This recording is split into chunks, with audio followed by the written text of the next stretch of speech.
Hi, I'm Jeray. And I'm Trinita. And this is the Flylytical Podcast.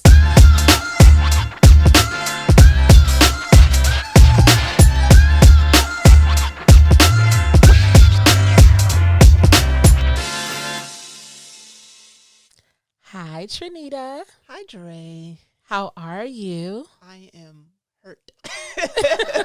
I am healing. I went hiking. Oh, my. I'm trying to recover. Oh, okay. But other than that, I'm good. I went hiking yesterday, and oh my gosh, I'm like, it's not just a regular walk. I'm trying to tell you, if you're going hiking, be prepared for the difference between walking a regular little street walk and then walking in the gravel. And so this was like terrain hiking, not like, oh, we're going to walk on this paved trail. Under trees, over trees, like we would, uphills, down. It was hiking. Okay. Glad you didn't call me. Appreciate that. You're so welcome. And the crazy thing is, as challenging as it was, I'd do it again. Well, that's good. It's probably really good exercise too. I'm still trying to recover, so yeah, it was good exercise. Okay. But how about you? How are you doing? I am doing fine. So yesterday I made me some baked chicken and some catfish. Oh, that's and some potatoes, and I had me a little catfish plate so I could get ready for Mother Patti and Mother Gladys last night on the Verzuz. Good show. It was a blessing. Like my soul was blessed, y'all. It really was. But you could tell they not in the technology age. No, they not. They clearly. That show was so bomb, but I was like, oh my gosh. They definitely, and they even said a few things, but I was like, they definitely not in that technology age. But it was a good show. I'm not going to spend too much time on this, but I just want to run through a few things. I want to run through notes. I knew you took notes. A few things that stood out to me, some things that I thought were funny, some things that were awesome, some things that I was pissed about. Okay. So real quick, first of all, when Patti said period poo, I was done. I was like, did she just period poo us? Okay. That was great. The fact that Patti's suit jacket had wings, honey, and she was dancing and had them arms going, I was like, yes, ma'am. She just knew she was on a stage. She was performing. I loved it. Yeah. Gladys's suit was giving life. She was serving. Yes. I love that too. Oh, her suit was beautiful. Yeah. They both look good to me. Yeah, they looked really good, but I wanted the camera to be closer. Didn't you feel like it was like really far away? I felt like it was typical of what they do on the Verzuz, so to me it wasn't different. I feel like Monica and Brandy was closer. I don't know. I don't know. I thought they looked far away, but hey. But I felt like whoever their technicians were just as old as they were, and not. Girl, let me tell you something. That damn DJ. I hope he is somewhere frying fish today, because you need to lose your job, sir. What is happening? The sound is off. When Miss Patti tell you to put her daggone words on the teleprompter, you put the words on the teleprompter, sir. No, we're not doing that. Listen to your elders. I was like, yeah, he's in trouble. She said it a few times too. And she got a little bit testy at the end too. And then he was playing the wrong songs, right? Playing some of them too fast. And then they were like back to back. And I was like, so we just not going to let Gladys sing? Like, you going to play Patti songs like 2-3 in a row? Like, what's good? Yeah, I was like, he's mad because he's missing a game. He's trying to speed this joint along. Yo, I was livid. Live it. And then the feed going to go out on Midnight Train to Georgia? Right. Sir. I started the Verzuz over a couple of times because I was like, was it me? Is it me? And then when I logged back in, everybody was like, oh, y'all just going to stop in the middle of Midnight Train to Georgia? Like, oh, man. I was so mad. But, my part came through. Like I told y'all, my favorite part of the evening. Because they were doing like some live singing, which was good. But like either, I think their earpieces or something was off because they were singing behind the music. You know what I mean? Yeah. So then it didn't sound as well. But when Patti did If Only You Knew, and she hit that soprano if, in the breakdown of the song, oh my God, I died. Like, my soul came up through my chest. And was eating that catfish with Girl, you. it ate the catfish, went in the garage, got in the car, and left. And I haven't seen it. Like, y'all don't understand. I love that song. Love that song. Yeah. So it was really good. It was such a, like, my soul was blessed. That's the only word that I can use. I think that's a lot of people, because aside from Monica and Brandy, like, these are our matriarchs of our entertainment. So to enjoy that, it was such a moment. It was so good. And, it really made me want some chicken and waffles, because, Gladys and I had chicken and waffles. And for those of you that don't know, we used to have one here in the D.C. area, and they closed it down. I'm still salty about that. I literally live right next to where it was. Oh, my God. It was so good. And I never had a patty pie, the sweet potato pie. I have. How was it? Was it good? It tastes to me. I'm not going to go into it. Yeah, I love patty. Because, like, I make sweet potato pies. Yeah. So I'm like, the only patty pie I want is if Patti herself comes to my kitchen and makes the pie. I don't want a conveyor belt Walmart patty pie. I want one, like, from her kitchen. Yeah. It didn't give me a patty home. No. And then when they were talking about they've been cooking. It could have just been me. During COVID. They was like, I just been cooking up a storm, girl. I just be making food. I was like, come. I was going to say, can I get your address? That's exactly what I was about to say. Can I get your address? That's all I need, because I will figure out how to get to you. I will walk. It's cool. Like, listen, no consonants. Come. Like, that's I want to come and get a plate. That's all I'm saying. So, shout out to Aunt Patti and Aunt Gladys. Thank you so much for blessing us. And thank you, Mom and Dad, for playing this kind of music in the house for me growing up. Me too. So that I my ears know the goodness that is real music. I appreciate it. Yep. Thank you. Then today on the radio, one of the stations that I listened to, they did a Verzuz acknowledgement, and they played both artists' songs. Oh, that's what's up. Yeah, so I thought it was pretty dope. I just sat in my car. I was like, can I get out my car? I got to go back to work. Yeah, I've been playing their music all day. I'm not gonna lie. Yeah, I am. So I'm recovering from last night. I'm good. I'm good. So now that we are done with that, we are ready for the petty. Are you ready? I'm ready for the petty. You ready? What you got? I have two things. One thing that's really quick, y'all. I found out today via, I believe it was the Jasmine brand, that Gabrielle Union and Kirsten Dunst are in the works to do a Bring It On reunion. So it's been 20 years since Bring It On has come out, and they are working on doing a reboot or remake. So I was a cheerleader in high school. So Bring It On was so nostalgic. So they doing to their me. kids? I don't know. They didn't give any details of like what it was going to be about. I don't know if it's their kids or if they're coaching or what it's going to be. I don't know.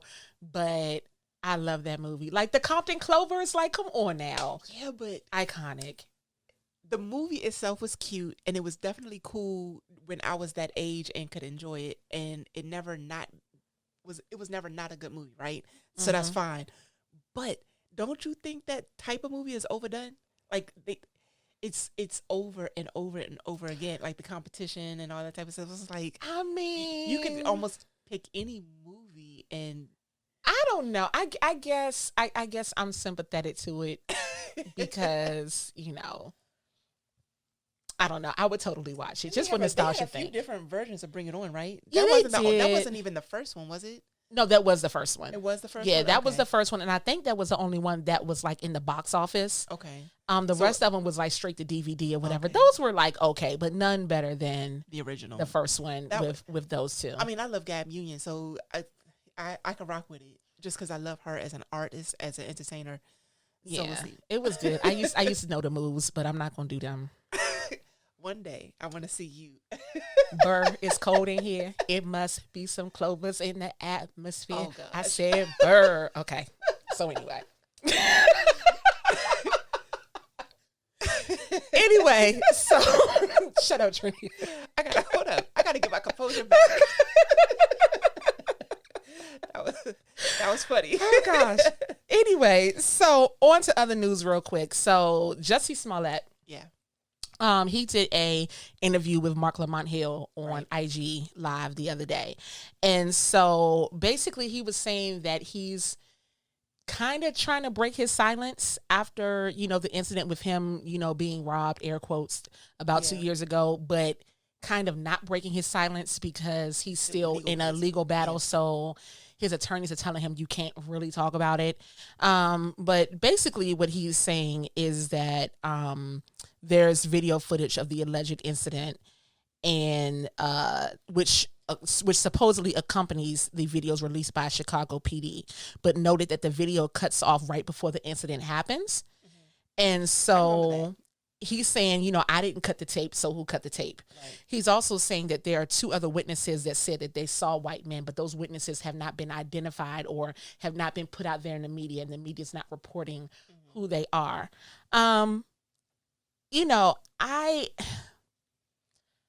I guess he wants to clear his name, but I'm like, you can't really clear your name, bruh, because what? You can't talk, so you can't really clear it. So here's my thing. I've always, and I know I'm in the minority when it comes to this, and I'm cool with it because, whatever. I've always thought he was innocent, and I've always stood by my opinion about that, and there are reasons why I felt like he was innocent. So I've always understood him wanting to make the noise about clearing his name. He's always wanted to do that.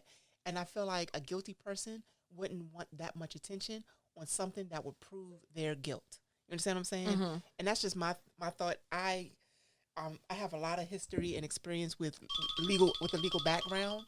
So the way I understand it, I just felt like he was innocent. And it's just that's where I want to leave it. I know a lot of people disagree with me, and it's fine. It is what it is. Mm-hmm. But hey, I think he's innocent, and then I also say I feel like he was quiet for so long because legally he can't say anything because there is an ongoing investigation, and there have been several ongoing investigations over time. Like Chicago will not let it go. Mm-hmm. Chicago was not trying to let up. Yeah, he said that too. They're trying to make an example out of him for whatever reason. I'm like, you have so many other things going on in Chicago to put your attention and your money on. Why are you taking this man and making him the example? The whole thing was just weird for me, and so weird to me to the point where it was like I can't even call it. Yeah, like I don't know if it happened or it didn't happen. I just don't know. I felt like the consistencies leaned towards him not having done it, and then the story was folded in a way that it could have went either way. But when the story first broke, and I put my logic into it, and I'm an intelligent person. And I'm not knocking other people who are intelligent who don't agree with me. I'm not saying that. What I am saying is the way my logic came together, it fits in my mind that he's innocent, and they need to figure that out. They are upset with him for whatever reason. I want to know the 2 brothers that came up. I want to know more about them. You know what I'm saying? Like, were they paid off? Are you guys like informants or something? Like what? Because y'all came forward and said this thing. Like, why would you?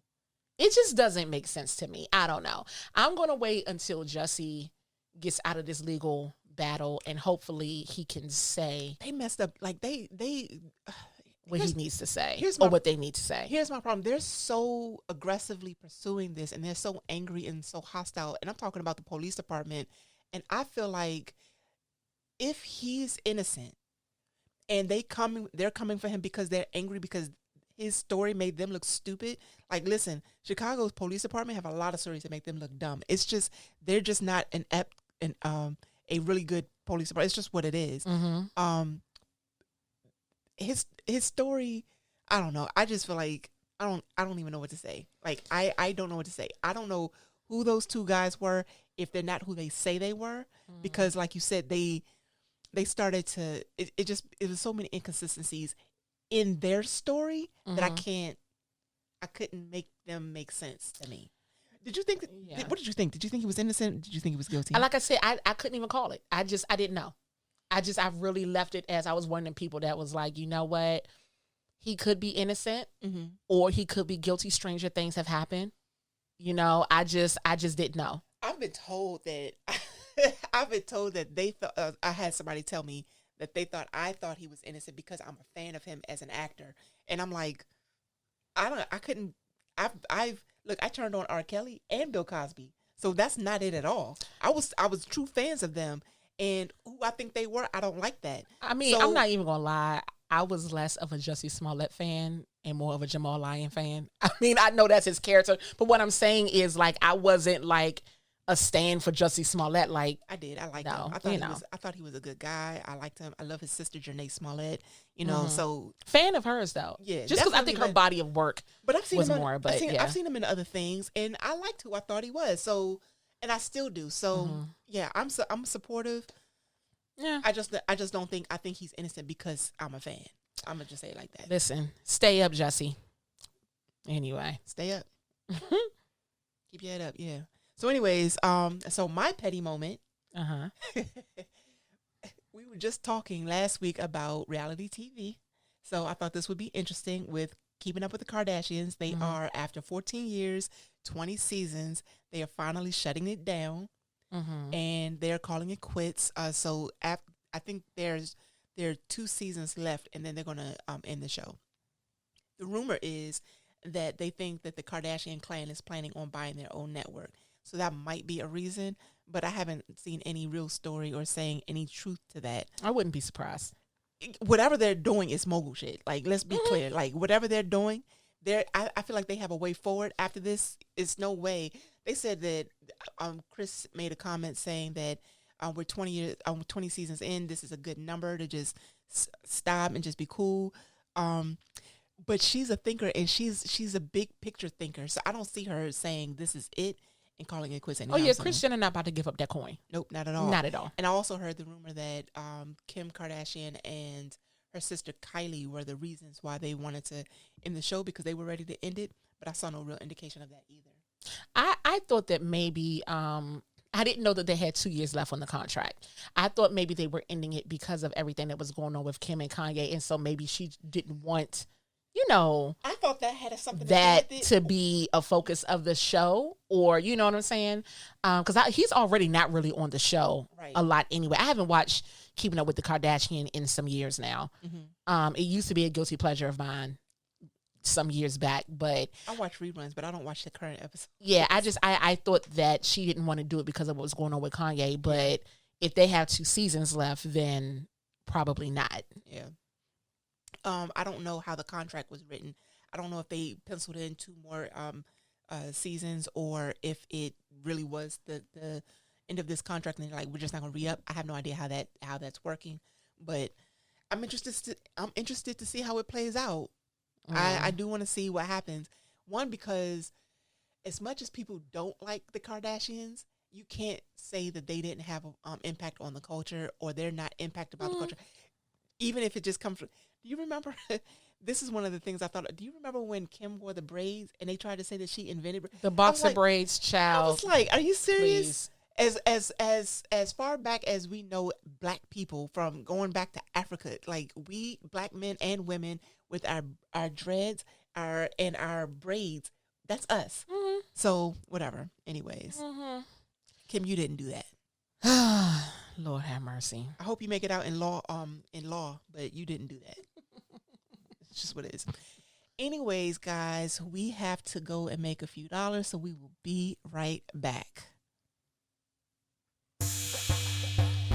As most of you know, I love to cook, but there's nothing that irritates me more than being in the middle of a recipe and realizing I'm fresh out of one ingredient. Now, 6 months ago, I'd throw on some shoes, run around the corner to the store, and come right back. But now I have to wear a mask, social distance, wipe everything down, blah, blah, blah. Now a 10-minute trip takes 30 minutes. But now we have Instacart to save the day. Use your Instacart app to order whatever you need from the safety of your own kitchen and have it delivered to your door in as little as 1 hour. Yes, 1 hour. No germs, no masks, no crowds. Use our special link in the description box or in our Instagram bio to get free delivery on your first Instacart order of $35, and to let them know that your favorite podcast sent you. You'll get the convenience of shopping from home, and you'll be supporting our show. I mean, it doesn't get any better than that. So shop with Instacart and never step foot in the grocery store again.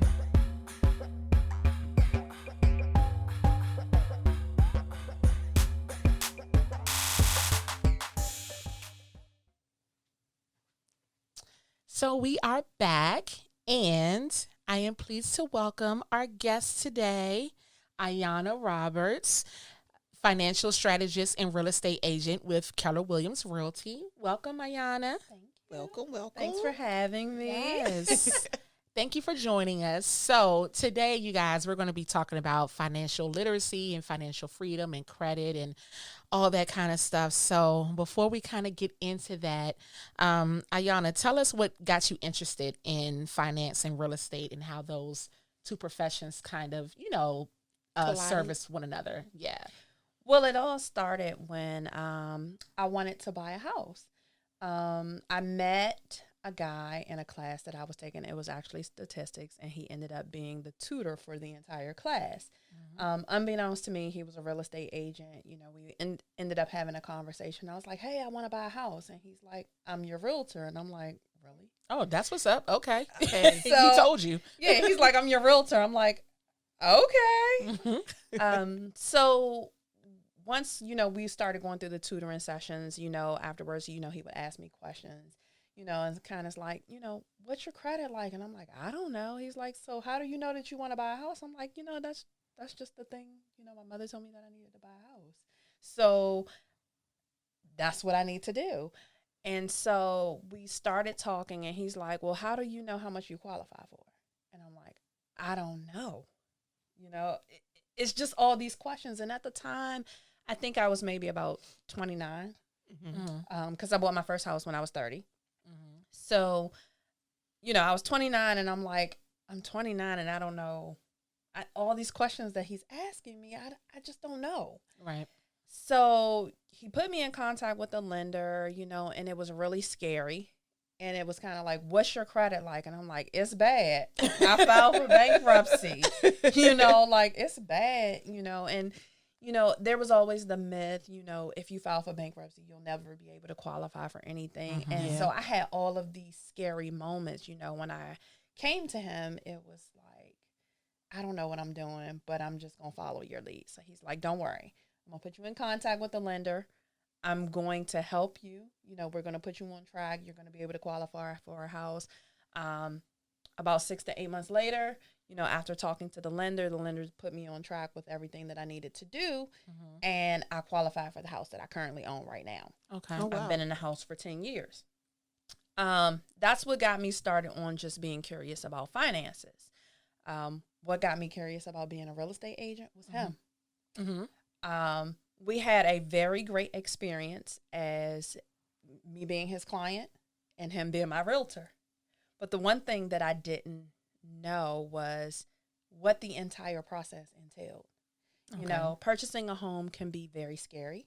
Mm-hmm. It's a huge purchase. I wasn't even 30. Right. So it's kind of like I'm making a huge purchase and I'm 30. I don't even know what I'm doing. Mm-hmm. The biggest thing was that I was scared because I didn't have this kind of conversation with my mother. It was just kind of like, okay, we're going to buy a house. Right. And that's what it was. But I didn't know everything that went along with it. So going through that entire experience, it kind of propelled me into wanting to learn more about finances and also becoming a real estate agent. Because at the end of the process, everything went well, but there was one thing that did not go well with the process. There's something called a front foot bill at the end of. So a front foot bill is if you have a new build. That's not a term that I'm familiar with. I'm not even gonna lie. So a front foot bill is if you have a new build. Back in the day, they used to pay for the pipes and everything that led to the home. Mm-hmm. Now, when you have a new build. Yes. You pay. Yep, you got to link it for the pipe. Is it like linked to the county or the state or whatever it is? Like you have to. So what happens is it's a lien on the property. It's a lien on the property that you pay. So the pipes that come from your home that lead to the street and the public pipes. Yeah. You pay for those. Okay. Right, and you pay for those over. Some people pay 10. Some people pay 15. Some people pay 20 years.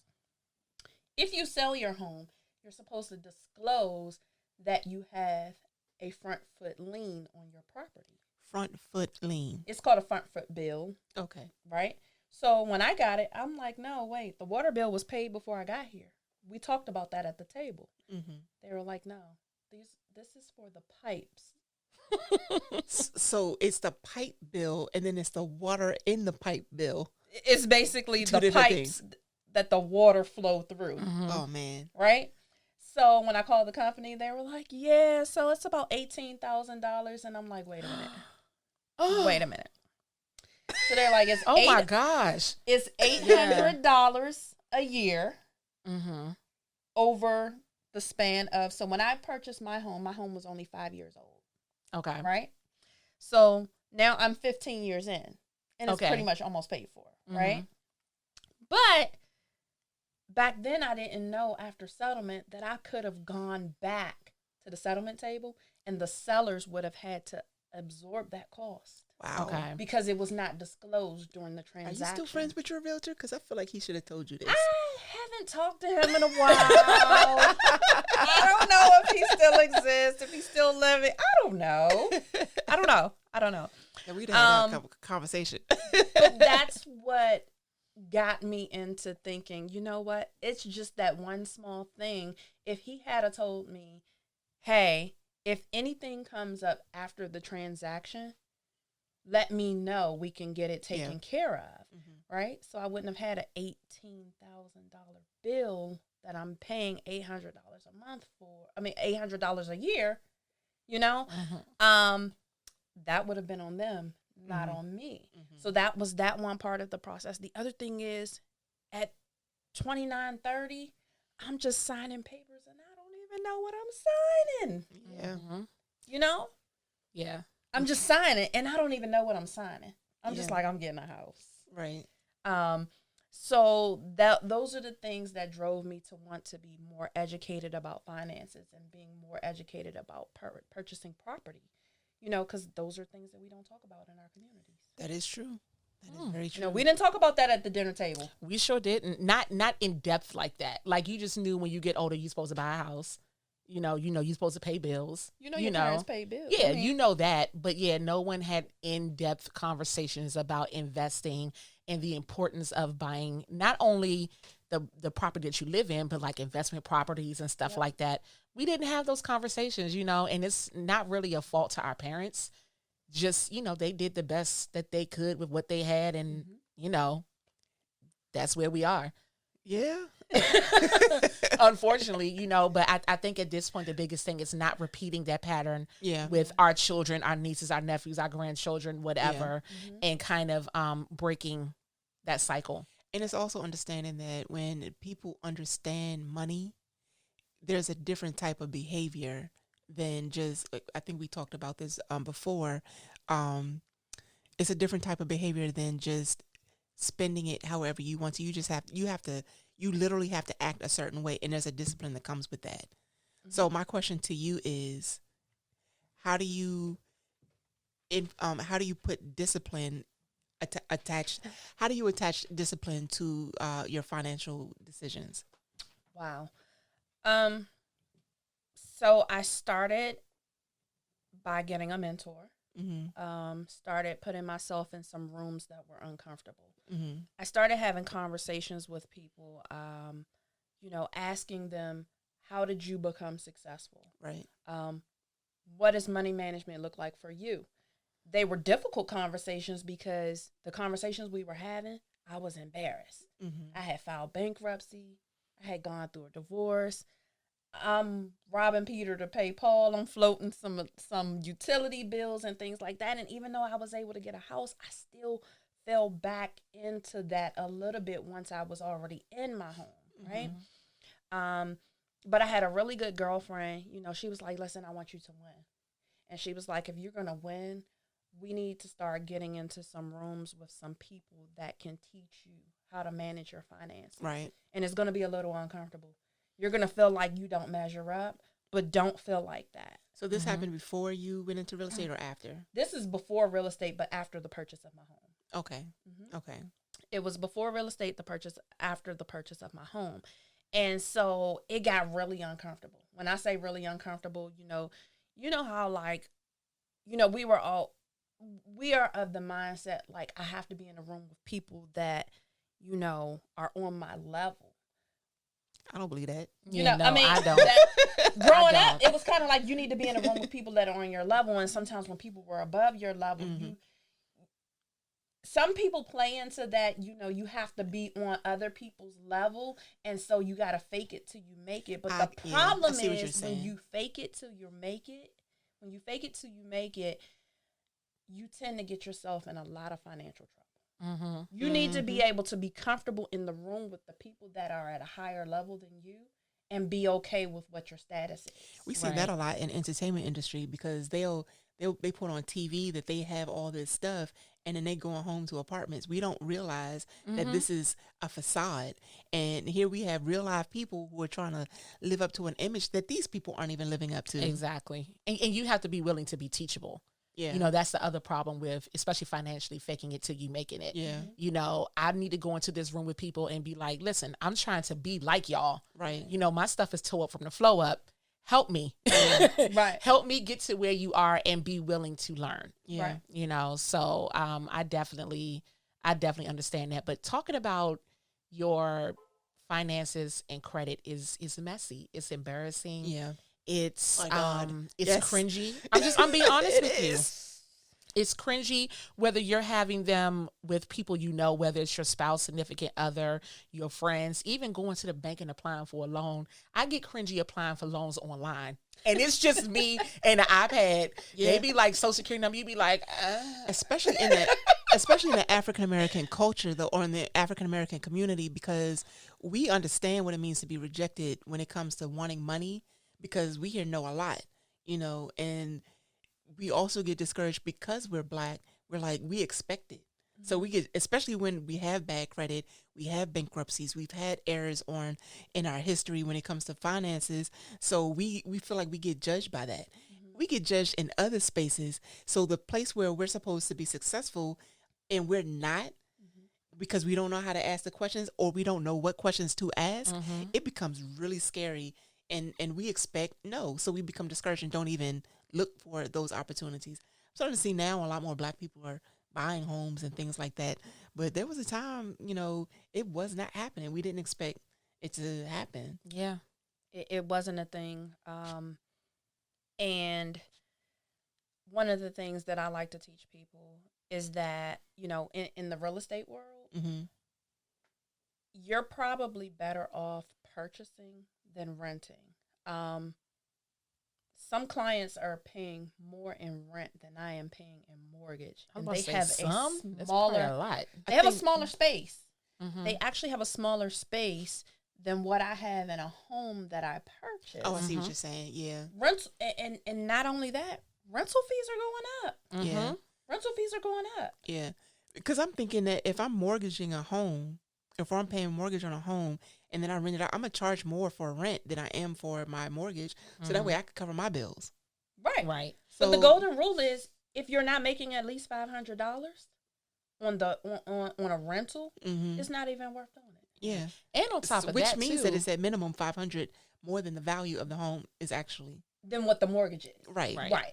Yep. And then too, you know, in an apartment or what have you, your rent goes up every year. Yep. Every year, you know, anywhere from $40 to $100. You get the little notice, you know, in your email, and they're like, "Hey, it's time to resign your lease, and it's gonna be an extra $65." And I'm like, "Did I get more square footage? Like, did you redo anything in here? Yep. You know?" So, renting for so many years, I hated that. Yeah. And so that was one of the reasons why I was like, I gotta get out of here because I'm giving y'all money. Why? Yeah. And you know, it's so funny that you say that because in my experience with renting, I'm like, you're raising the rent is pushing me out, and I want to live in a certain type of home, or I want to live in a certain type of location. Now I'm running out of options, so I have no choice but to buy if I want to maintain the standard of life, and there's fluidity. You know what I mean? Or some sort of logic to my decision making when it comes to where I want to live, because I don't want to move from where I live now to a lesser community. I'm just saying what it is. Agreed. I want to maintain my lifestyle or improve, and renting takes away from that. It just does. It takes away from it, but some people you're either moving from community to community, but I like to upgrade. Right. So, but the other part of that is credit. Yeah. You sometimes have to stay there and pay that extra rent because your credit won't allow you to move forward. Right. You know, so if your credit, you know. What did they say? My money funny, my credit won't get it. Yeah. Listen. I've had that in my life. Yeah. I can't. Yeah. I felt stuck for a while because my credit or because of my income wouldn't allow me to make the moves that I wanted. And again, that goes back to if I'm paying rent that constantly goes up every year, and I'm either having to move to a cheaper location or a more accommodating space. I know people, who move to different apartments in the same community so they can at least stay. But I mean, it is what it is. You know what I mean? Right. I don't know. It's just, I don't know. It's stressful. That's how I'm gonna put it. It's stressful. It's stressful. Well, I like my money to stretch. Yeah, exactly. You know, and I'm not about paying $2,000 for a 3-bedroom apartment. Exactly. When I can get me a whole $3,400 square feet home. Exactly. Instead of getting a 950 square feet apartment. Exactly. Or 1,200 square feet. And that's when I decided I was going to start learning about credit as well, so that I understand how to make my money work for me. And that's when I started to understand it's not just credit and it's not just money. Like literally, they have to have a conversation. You know what I mean? And income has something to do with that too. But it's also standard of living, like how living below your means. So you're actually saving and things like that. Right. So I wanted to ask you a little bit about that. Do you have a rule of thumb or anything like that when it comes to saving, investing, or? So with saving, I always try to put at least 30% of my paycheck away. Okay. Every pay period, I'm trying to put 30% of my paycheck away. Whether it's I'm putting it away. By the way, I don't really advise doing a savings account because you're not really earning a lot of money on a savings account. Right. When I say I put 30% of my money away, I may put it away because I'm saving for a vacation or something like that. So 30% of my check that I earn every 2 weeks on a day job, I'm putting away for, is being allocated to, let's just take a whole check, for instance, before I take the 30%. I'm going to first take 30% and put it away for, if I need 10% of that 30 to go to vacation and then the other 20% to go in investments, then that's what I'm doing. Then I'm going to put some money away for just incidentals. So I'm going to take another 10% and put it away for incidentals. That's 40% of my check. The other 60% in the beginning was going to all of my bills, right? But even then, 60% wasn't covering it. So what you need to sit down and do is you need to look at what your overall expenses are. One exercise that, one of my mentors had me do was sit down and go through your bank account and highlight anything that is that is not essential for living. Yes. Food, meaning the grocery store, Safeway. Yeah. Shoppers. If you're going to Chick-fil-A, you eating out with your girls, that's not essential. Yeah. Right? Yeah. That's entertainment. Right. So anything that was not essential, meaning I needed my car note, to be able to get around, gas to be able to put into my car, utilities, living expenses, anything that didn't fall into those categories, you need to highlight it on every bank statement for a whole year. Yeah. And you need to add all of that up. And that's how much money you're throwing away. Right? It's scary when you see that number too. When you see the big number, like it doesn't look so bad week to week, because I did something like that. It was an app that I had that was connected to my bank account. And at the end of the month, it was a pie chart. And you could see, like you say, entertainment, gas, food, whatever. Yeah. And I was like, ooh, that piece of the pie real big right there. That we need to make that a little bit smaller. Yeah, looking at the big picture. Even down to self-care. Yep. You need to budget self-care. But that goes back to what we were saying about the discipline, though, because once you start to really see how you're spending and then you realize that you need to make changes, like that's a mindset that has to happen. There's a shift that has to happen in your brain and it has to click, okay, I need to literally figure out how to not do this so that I can do that later. You understand what I'm saying? And that's something that we don't talk about either because there's a behavior. and we talk about how I want to save this, I want to do that, but if your behavior isn't used to that, it's going to revert eventually. If you don't do the work inside your head to fix your behavior, you're going to revert back to old habits. You are. Because old habits die hard. So I hear. They do. One thing that I can say is something that a light bulb went off for me. Again, it comes to being in the rooms with people who actually are, realizing their goals and structuring their money. Right. An exercise that I had to do was, she asked me, she said, "Do you get tax refunds?" And I said, "Girl, yes. I can't wait." I'm throwing my hair around like, "Oh, yes, I'm getting a tax refund." Girl, last year I got $7,000. And she was like, "What?" Like, how? She said, "Do me a favor." She tapped me on my leg. She said, "Do me a favor." She said, "In the last 5 to 7, or if you've been getting refunds for 10 years, add up how much money you've been getting from your tax." Scared to hear your number. Okay. So I did this in 2014. In 2015. She said, in the last 5 years, 5 to 7-ish, go add up how much money you got in tax refunds.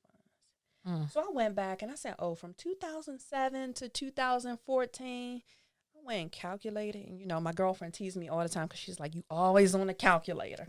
You good with the calculator. You good with numbers." I went to school for accounting. So, I'm always on a calculator like that, right? So I went and I totaled it up and I was like, and she was like, "Did you get that number for me yet?" And I said, "Yes." I heard the pause. And so she was like, "How much money have you gotten, since 2007? That if you can track it back that far." After you picked your jaw up off the floor. Because, I'm excited about $7,000. We get $7,000 in our community and we balling out of control. Yes. Yeah. Yeah. We balling out of control. We going shopping. We going on a shopping spree. We going on a trip. Somewhere. Yeah. Yep. We going on a trip. Put a down payment on that car that we don't need, all of that. Yeah. You get, let's just say tax time happens. You can file late January. And you got your money by early February. Let's just even say late February. But by the time June roll around, you broke. Yep. Okay. So when I gave her that number, do you guys know what that number was? What? $67,700. Wow. That's somebody's whole salary. Yeah. That's on average almost $10,000 a year. Wow. That I was getting back in a refund. And she said, "No, baby, you're doing it all wrong." She was like, "First of all, you letting them hold your money tax-free." She was like, "You're supposed to be getting that money in your paycheck." I heard that when you said 7,000. So the reason you so excited about getting $7,000 because you behind and you catching up on all your bills at the beginning of the year, and then by the end of the year you're back broke behind. She said, "Because you're supposed to be getting that money in your paycheck. So let me show you how to adjust your paycheck, right? So that you're getting that money throughout the year, so you can do something with it. Don't let them hold your money tax-free." And I was like, "Oh, well, all right, I'm doing something wrong. Okay, that's fine." And that is a good number, though. 7,000. Like, that sounds so entertaining until you start putting it in perspective. But when I looked I blew $67,000, almost $70,000 in 7 years. Wow, $70,000. I didn't even think I had that kind of money flowing through my hands. And you did. I think I'm all this old broke single mother. I'm just making maybe $50,000 here there. And I had $67,000 flow through my hands and didn't even know it. Yeah. It just shows you how, you throwing money out the window. She was like, if you can throw away $67,000, just open up your window, get a money gun, drive down the highway and let it flow out. Woo. Hey, listen, I will be there to try and catch everything that I can. Right. That just gave me all the heart palpitations right there. It did. It really did. It did because I was just sitting there and she was just looking at me like, "Yeah, you just threw $67,000 away," and I'm looking like, "Yeah, I look real dumb." So what was her answer for you? Her answer for me was, "You need to stop getting a tax refund." Yeah, but that was the first thing. So how was that process though? Like she showed you exemptions. So she showed me exemptions, like you go get a job, right? and they teach you, fill out you're filling out a what is it, a W-2? Yeah. Mm-hmm. Okay. So you're filling out a W-2. And most of us just kind of be like, okay, well, I'm going to claim one for myself. If I got 2 kids, I'm going to claim 2. And then that's how many deductions I'm going to have on my paycheck, right? And the thing is this, there's a page 2 to that. That we never go to page 2 because we don't read. Okay. Right? We don't read. And what is on page 2? Or we're scared of page 2. Okay. Right? Yeah, because we don't know what it is. Page 2 show you the formulas and stuff for how Page 2 shows you the formulas. But you take those same formulas from your taxes that you filed the year before. Those numbers come from there.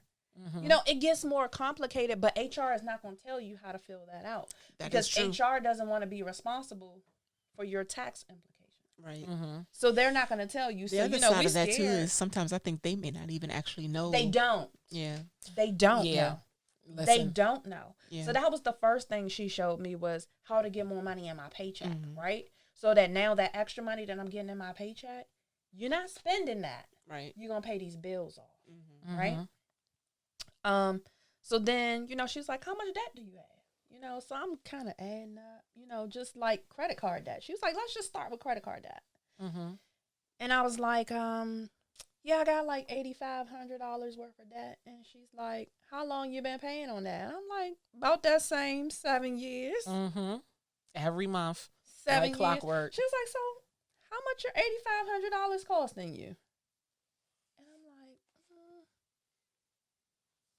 $1,600 a month. Wow. So that doesn't add up. Right. You've been paying over 7 years, $1,600 a month, and you still owe $8,500. Right. That doesn't add up. You're paying the minimum payments. They're gaining interest off of you. Yep. That's $1,600. They probably putting not even a third of that towards the And actual balance. It made me sick to my stomach because now I'm feeling embarrassed. I'm like, not only did I waste $67,000, but I'm also throwing away $1,600 a month on $8,500 worth of debt. That's only 5 months worth of debt. If you look at it. That's why I tell anybody, like, take a finance class. They show you how the interest work and accrued interest, all that stuff, so you understand how.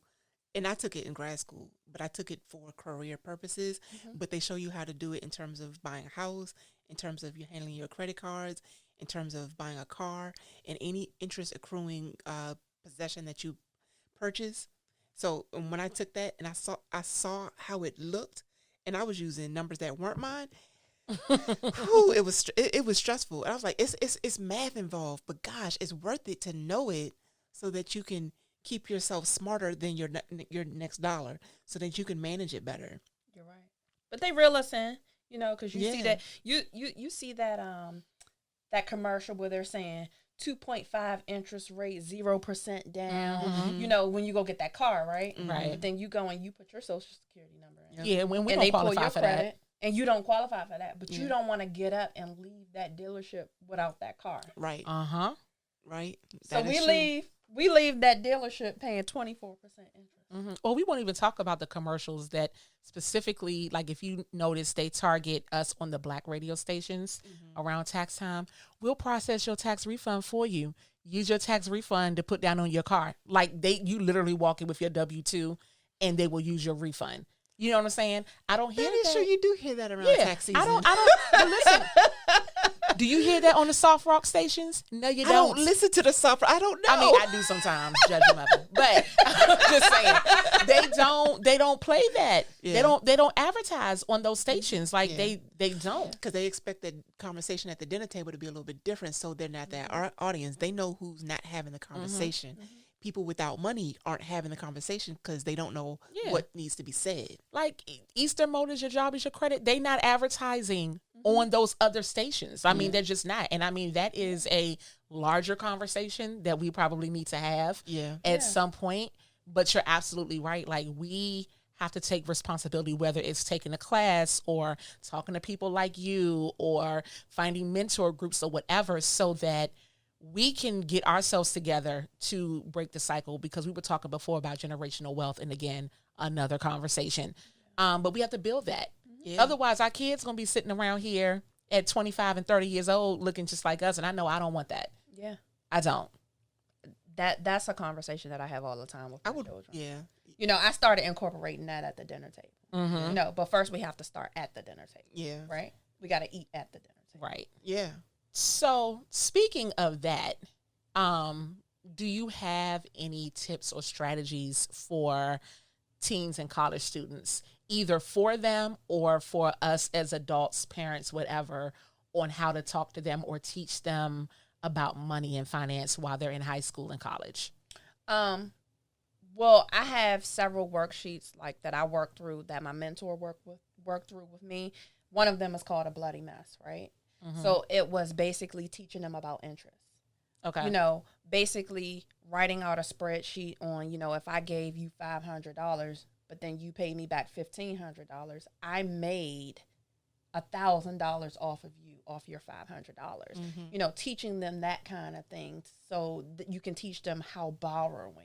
Okay. Because we never had those conversations. Nope. You know, not at all. I know I didn't have those conversations with my mother. Mm-hmm. You know, it's nothing to take away from her because she was a great mother, mm-hmm. but we just they didn't know how to teach those things to us and have those kinds of conversations. They was surviving. A lot of times they was just trying to make it for real. And that's just the long and short of it. So some of the things that were taught to, you know, that my mentors taught to me, you know, I take and make them fun events, you know, fun activities for young children and young adults and teenagers. Mm-hmm.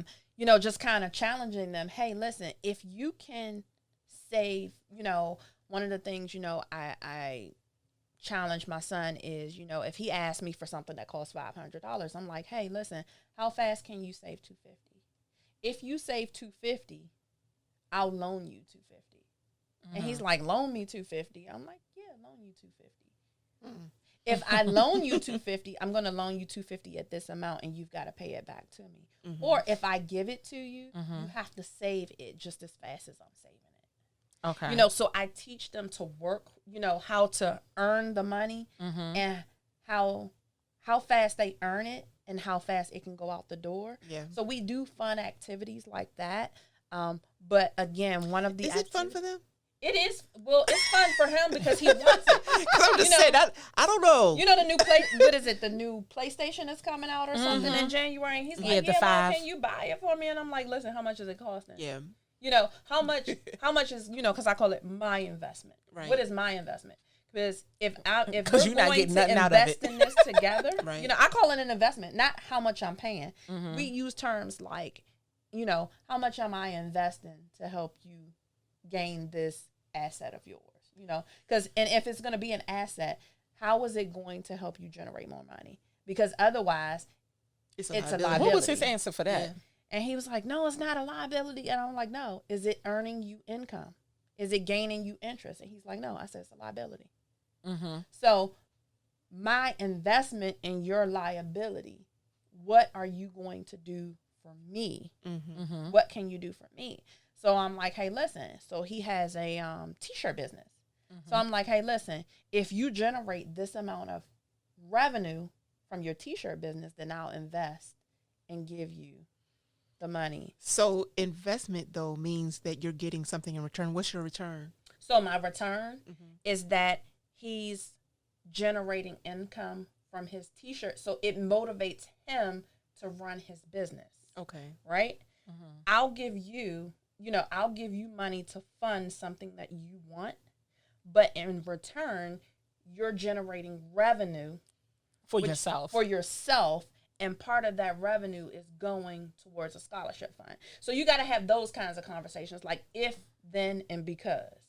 Right. So if you do this, then I will do this because of that. Right. So for him, it's if he generates a certain amount of revenue from his business, then I will give him half of the proceeds to purchase something that he wants. But because the only reason I'm doing it is because part of that revenue is going towards charity. Right. And on top of that too, the more he works, then he can support himself. Right. And then stop asking you. Not only that, but you also teach them servitude. Mm-hmm. You know, you said something really key right when you said that. When you said charity, a part of generating income and especially generating wealth is the part about giving back. And sometimes we tend to forget about that, not realizing that, you know, what you get, you reap what you sow. You understand what I'm saying? And so I feel like charity is a huge part of creating wealth, because even in the sense that it makes you feel good to have done it, but when you pour into, you're going to receive it tenfold. And that's a spiritual thing. Some people aren't that spiritual, so they don't see it in that space, and that's fine to them. But for me, I believe God, you know, and I believe that He presents that to us, and this is why this is a thing, you know. But I like giving anyway, so I love. And that was one of the deals. Yeah, I that love my mentors told me. They were like, "Listen, if I teach you, you have to make sure that you teach someone else. Yeah, and not just teach someone in your home. Teach someone outside of your home. Paying it forward, So, and that's how it kind of spilled over into real estate, because it's like when I get clients and they can't qualify, it's like, hey, listen, I'm going to teach you how I did it. Right. You know, I barely qualified for a home, but I'm going to teach you how I did it and how I did it in 6 to 8 months as a single mother. I'm going to teach you how they taught me, and now you can purchase a home and then start building generational wealth and kind of keep it going. And then your promise to me is, hey, you'll teach someone else. Right. Oh, go ahead. So, well, no, go ahead.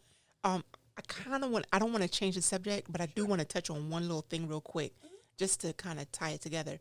When you talk about credit and building credit, when I check my credit scores, I'm using a certain system.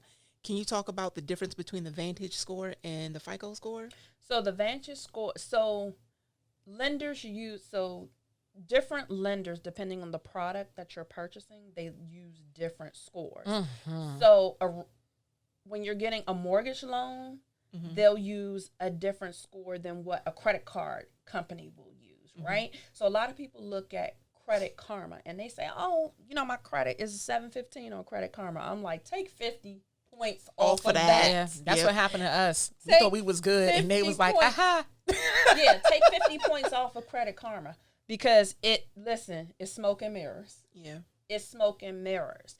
And so, you know, the greatest thing that I tell people is, if you have a credit card, then you can subscribe to their credit monitoring system, but also just subscribe with Experian, you know, Equifax. What is $12.99 a month for you to monitor your credit? Right. Or myficoscore.com. Yeah. You know, $20. Or just pull your credit score every year. Yeah. Yep. Pull your credit score every year.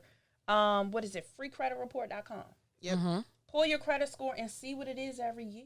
Yeah, it's free to do it once a year, and then some make you pay if you need to do it more. But even if you have to pay. Yeah. Listen, we're spending way more money. Exactly. Way more money on things that will not benefit us. Yeah. You know, so take the $12.99 for the credit monitoring service. Just go without that one cup of coffee that one time and then pay. Look, and I love Starbucks, but that's not I digress. But I'm about to say, I mean, that's how much Amazon is. Yeah. Jump on somebody else's Amazon Prime, girl. That's all you gotta do. That's all you gotta That's all you gotta do. I'm sure your mama, best friend, whoever will let you get on their Amazon Prime or their Netflix, right? And use it for that. Yeah. Yep. I mean, but that, for sure. Excuse me. So to talk more about that, you know, I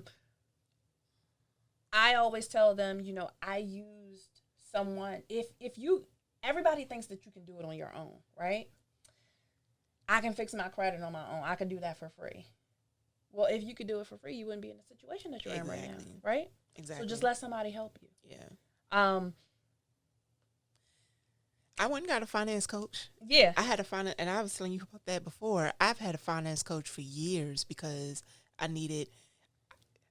This is a part of the story. I'm going to admit it. I was weary about it, but I'm going to say it. When I first realized that I needed to start paying more attention to my finances was because I was making decisions.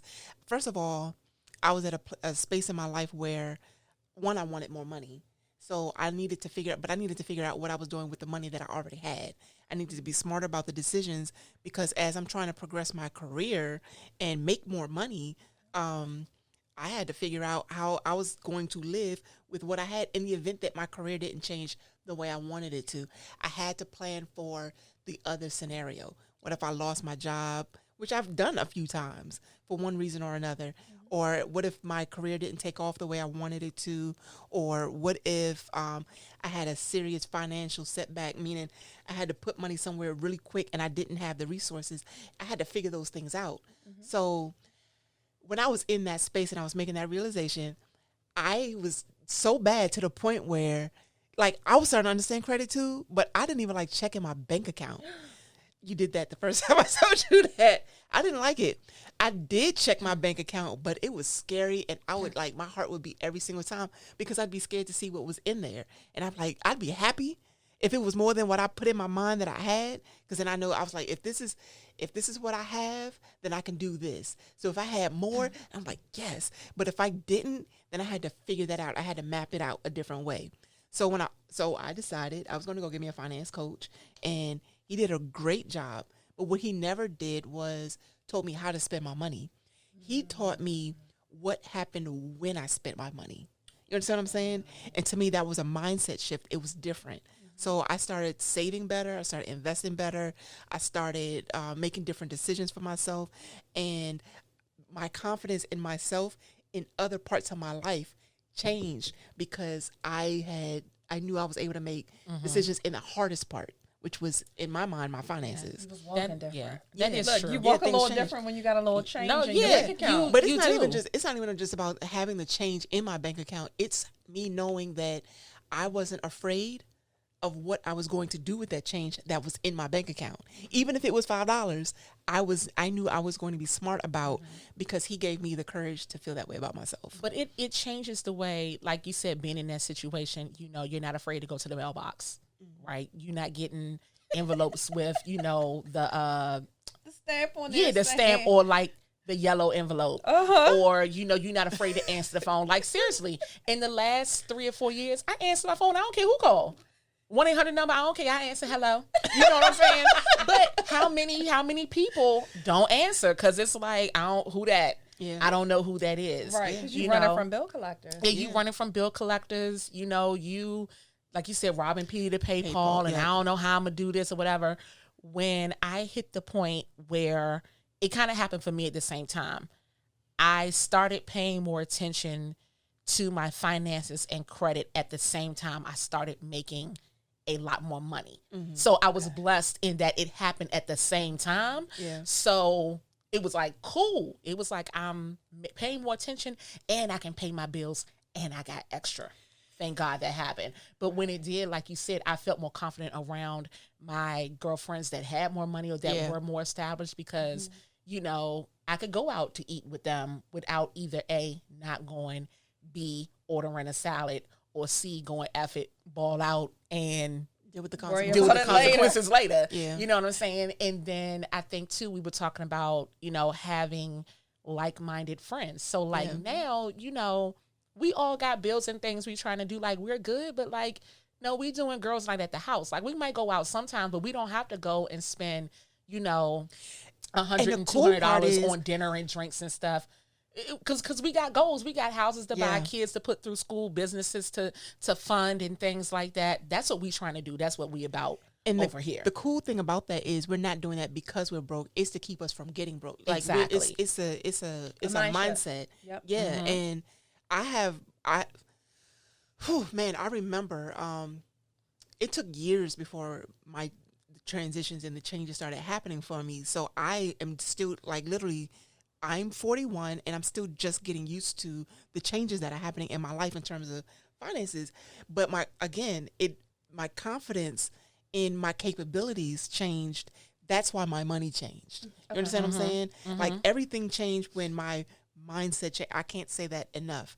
Like, I felt like this was my worth, so that's what I was making. So once I started telling myself and believing in myself that I was worth more, things started changing, and I started to appreciate and be able to accept that more things or better things were coming for me. Does that make sense? Yeah, it sure does. And so I feel like that's the message that I kind of want to put out, is that we're talking to people and we're talking with people who struggling and making ends meet. It's hard. It really is. But the first thing you got to do is change your mind, because your patterns and your habits start to change, and believe that your value isn't in that dollar. You determine the value of that dollar. And then you start to, when you do that, you start to spend different, because it belongs in a different space in your mind. That's true. We also have to create safe spaces. Yeah. You know, you got to create a safe space. I don't think that I would have opened up if it wasn't a safe space for me to open up. There was the no judgment zone. Yeah. She was like, hey, listen, I'm not judging you. I want to help you. Yeah, my coach did the same thing. Like I felt like at the time he knew me so well and he knew things about me that weren't financially related, but him knowing those things about me helped him put in perspective what my needs were. And you're right, he created a safe space for me to be. So that's what I would say too, is make sure that you're able to talk to whomever and you create a relationship, because we have a problem trusting people too. We're about to get in a whole nother tangent, and I don't want to do that. Yeah, I don't. But trust is a huge factor, because when it comes to money, you're not just trusting yourself. You're literally trusting other people, because that's one reason why we have money issues in the first place, I think, is because we have trust issues. Again, another tangent, and I don't want to get too deep into it, but that's a part of it. You know what I mean? Yeah. Absolutely. So bring us back, Jay. I was going to say, so before we cut to commercial, what are like 2 or 3 quick little things that you can say to that person out there that's listening, that is where we were some years ago, that's like, I know my stuff is jacked and I got to do something about it, but I'm nervous about it. Like just a few things that maybe will get them over that hump. Yeah. Like I said, that person that's, hovering over the mouse to click on, somebody to help them financially, but I'm a little bit scared. Yeah. What's going to make them do that? I would definitely say you definitely pray on it first. Listen, I'm full disclosure. When I'm feeling iffy about something, I'm going into the closet. I'm getting in the dark. I'm like, listen, give me 20 minutes and let me just pray about it and sit in the dark. Pray about it. Ask God to, help you with your finances, help you to get out of the situation that you're in. That's the first thing. And you got to mean it, and you got to be able to receive it. That's number 1. Number 2, find you someone that you know personally that has been successful. And be vulnerable. Yep. Be vulnerable and go to them and say, I need help. Point me in the right direction. If you don't have that person, call me. Reach out to me. We're going to get to that in a minute. Reach out to me. No judgment. I'll be more than happy to share everything that I have learned. I am an open book. I want to see everybody win. So that's the first thing, is you have to admit that there's a problem. If you don't feel like that you have a money problem, then it's not going to be easy to help you, because you have to be in a vulnerable state in order to do that. And then the third thing is, do your research when you're asking people to help you. Do your research on, like, I need to see that you had success doing this. Like, I want you to show me the receipts. I want you, I'm a person, documentation beats conversation. So when you're reaching out to Let me write that down real quick. When you're reaching out to people for advice and assistance, I want to know that you did it. Yeah.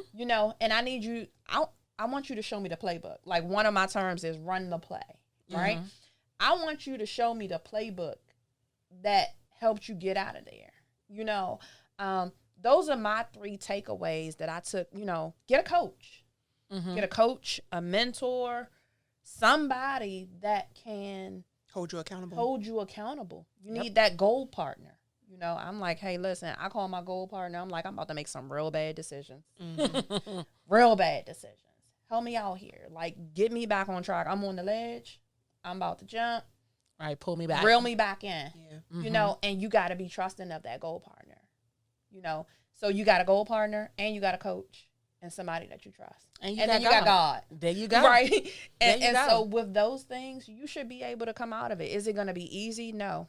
It's definitely going to be hard, but in the end, it's going to be worth it. I can't even say that. And I mean, I can't even tell you, like, that's the goal. And not just that, but like, and my thing is, it's going to take me 4 years to save this money and pay this bill. But if you don't even start, it's going to take even longer. So the most important thing is to start. To get started. Yeah, it's to get started, and it's to make a decision. That's the very first thing that needs to happen. Just do it. Yep. I mean, it's hard to go without getting your nails done.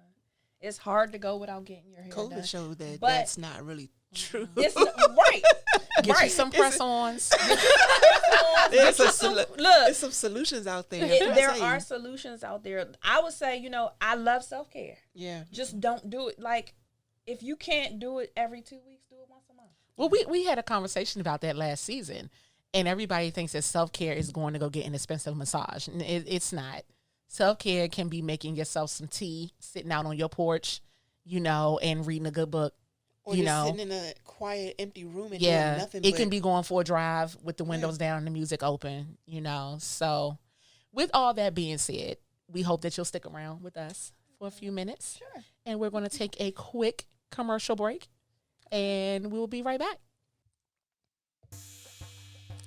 Are we inspiring you to create your own podcast? We hope so. But if you're anything like us, you're probably wondering, once I record it, what do I do next? Well, if you know anything about me, you know I did all of the research to find the best place to host our show. And that's when I found Buzzsprout.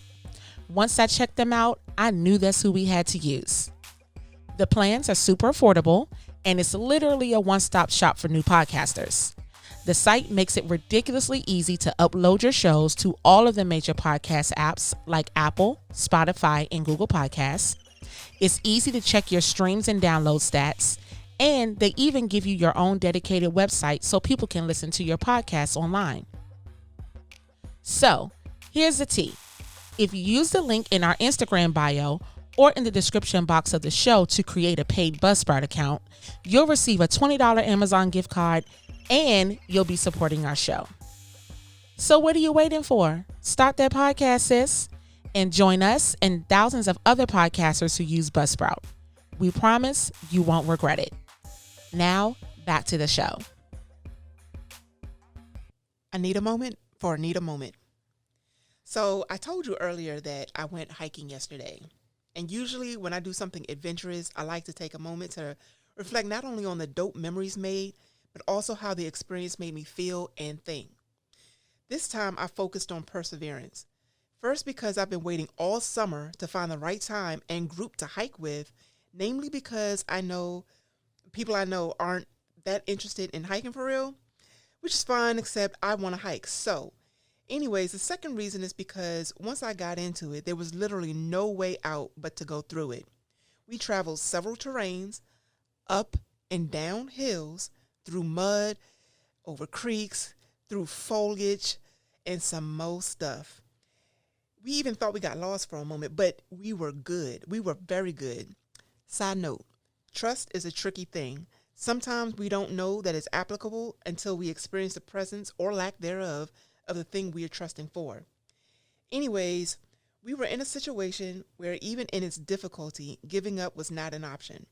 Even if I did give up, I would have had to create a new plan to leave the woods safely and logically. We were legit in the thick of it. This event made me remember a lot of my experiences, oddly, but it also reminded me when my pastor said some years ago that you have to go through it to get to it. I stand on the saying that I am on the other side of my fear. Yesterday, I was on the other side of my fear, my impatience, my lack of trust, and everything else I did not have time to focus on. And my car was on the other side of the woods, so I had to figure it out. My message today is this. We all go through some very difficult obstacles in life, and once you're in it, not trying is not a choice. It's important to remember there is the other side, and what you get out of it and who you become because of it is up to you. Good. Good message. I like that one. Thank you. So today's Queen's quote, as I said before, I am still coming down off of the high that was Patti LaBelle last night. So how appropriate for me to choose a quote from Queen Patti LaBelle. So the quote reads as follows. I've had 60 years of ups and downs, and all of the downs that I've had, I'm happy that I've had them because it's taught me to appreciate the ups. So I simply take that to mean this. We've all gone through things that suck, right?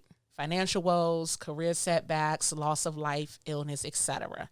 But you also have to look at all of the awesome things that's happened to us. Births, promotions, healthy relationships, seeing goals come to fruition. Think about how less valuable those things would feel if we would have never been through the storm to appreciate the sunlight. As for me personally, 2017 and 2018 were very dark for me, both personally and professionally. And really, to me, the only thing that compares to the excitement of seeing the fruits of my labor in 2020 was experiencing the come up in 2019. So I say all that to say, if you're out there listening and you're currently in a down slump, just know that your come up is going to be awesome. And you'll look back on this moment and you'll appreciate it for making your success even sweeter. And I'm done. Yours was dope too. Thank you. So, normally during this time of the episode, we do our Black business shout out. And our Black business shout out is sitting here between us. Sandwiched in. So, and as she said before, in her other life, she is a realtor. Yes. And you are a realtor with whom again? Keller Williams Realty, specifically at Keller Williams Preferred Properties. Okay, and you all sell here in the DMV? In the DMV area. Okay. In Virginia. I'm licensed in Maryland, but I have partnerships in Virginia and DC as well. But I will be soon to be licensed in DC and Virginia. How long have you been in real estate? This will be my third year. Okay. Yeah, this will be my third year. This is my second year at Keller Williams. Okay. Mm-hmm. Okay. And so if someone wanted to contact you, how can they do that? So on Facebook and Instagram, you can just at Ayanna, AYANNA .realtor. Okay. That's Facebook and Instagram, and it'll take you to both of my pages. You can email me at ayanna.realtor at gmail.com. And my email, that is my email. And if you want to get in contact with me via telephone, 202-498-7381. Great. And y'all, she's good at what she does. We vouch for her.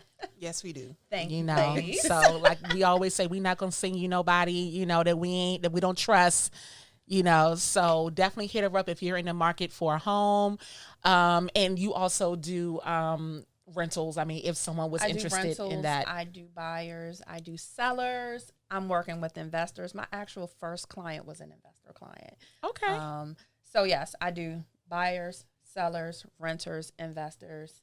I work with them all. Okay. As well as if you're in need and don't know where to start, I can put you in contact with a couple of lenders so that you can work on your credit. Okay. And your finances. Perfect. Well, I don't have any announcements this week. I don't either. Okay. Well, with that being said, Trinita, where can people find us? You can find us on Flylytical Podcast on IG and Instagram and Twitter at FL2YsLYTICAL. You can find my personal Instagram handle, 3.Nita. And you can find me on Instagram at I am Jeray. And you can also find us on YouTube now at The Flylytical Podcast. So please go on our YouTube channel, like, comment, and subscribe. Hit the notification bell so you can be tagged whenever we post new videos. And we will see you all next week. Peace. Peace.